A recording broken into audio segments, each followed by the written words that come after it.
God bless you all. Welcome to my friendly maths channel. आइए आज discuss करते हैं time and work related question. बहुत ही इंटरेस्टिंग वन है।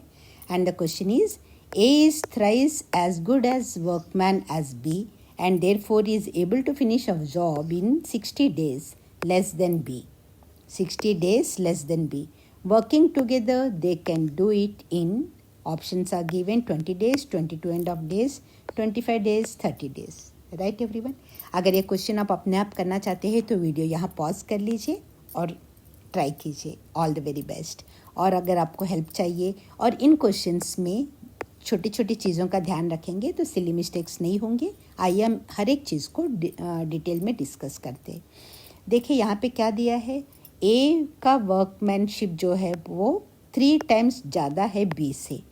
ओके, तो अगर ए एक काम को x डेज में करता है तो बी उसी काम को 3 गुना ज़्यादा दिन लेगा, 3x डेज में करेगा।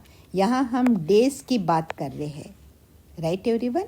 एफिशिएंसी की बात नहीं कर रहे हैं, डेज की बात कर रहे हैं।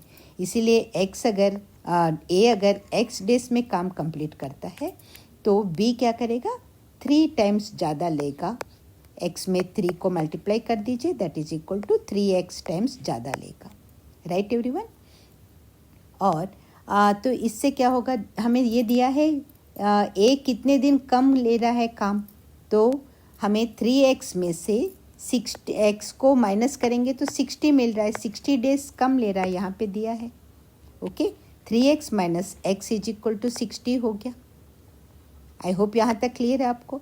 तो 3x minus x is equal to 2x होता है। 2x इज इक्वल टू 60 मिल रहा है, तो x इज इक्वल टू निकालने के लिए दोनों साइड से हम 2 से डिवाइड करेंगे। ये 2 कैंसिल हो जाएगा। 60 को जब आप 2 से डिवाइड करोगे तो 30 मिल जाएगा। सो x इज इक्वल टू 30 आ गया। और x हमने क्या माना है, a completes the work in x days. कितने दिनों में, तो a कितने दिन में काम पूरा कर रहा है, 30 डेज में काम कर रहा है। A completes the work in 30 days. So B कितना लेगा, 3 से मल्टीप्लाई कर दीजिए 30 को, क्योंकि 3 times ज़्यादा ले रहा है। ओके, A का यहाँ पे दिया है, देखिए यहाँ इनडायरेक्टली दिया है, means A is thrice as good as workman as B.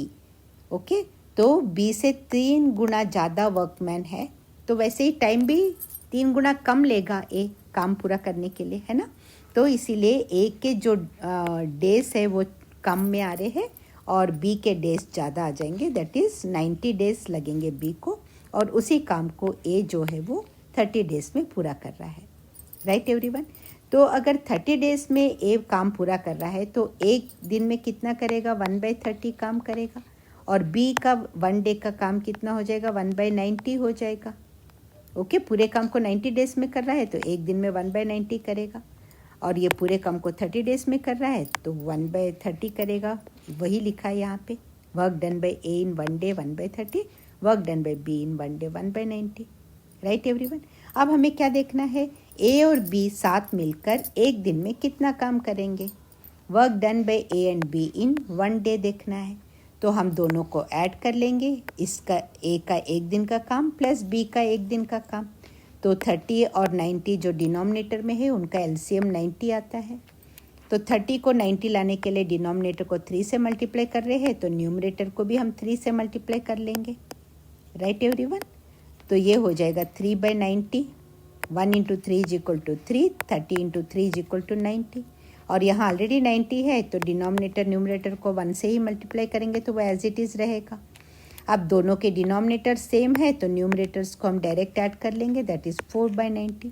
4/90 क्या मिला है हमें, work done by A and be in 1 day, एक दिन में ए एंड बी 4/90 काम करते हैं, राइट एवरीवन। अब ये फॉर्मूला है, total work is equal to efficiency into time. Okay, total work अगर एक पूरे जॉब को कंप्लीट करने के लिए एफिशिएंसी एक दिन में दोनों मिलकर कितना काम कर रहे हैं, 4/90 को हम टाइम से मल्टीप्लाई कर लेंगे तो एक काम को कितने दिन में पूरा करेंगे वो आ जाएगा। अब इसीलिए टाइम निकालना है हमें, तो इसको इज इक्वल टू के इधर शिफ्ट करेंगे तो ये न्यूमरेटर वाला डिनोमिनेटर में आ जाएगा, डिनोमिनेटर वाला न्यूमरेटर में आ जाएगा, इज इक्वल टू के अनदर साइड शिफ्ट होते हुए। Therefore time is equal to 1 × 90/4 that is equal to 90/4, 1 से मल्टीप्लाई हो रहा है ये, इसलिए उतना ही रहेगा।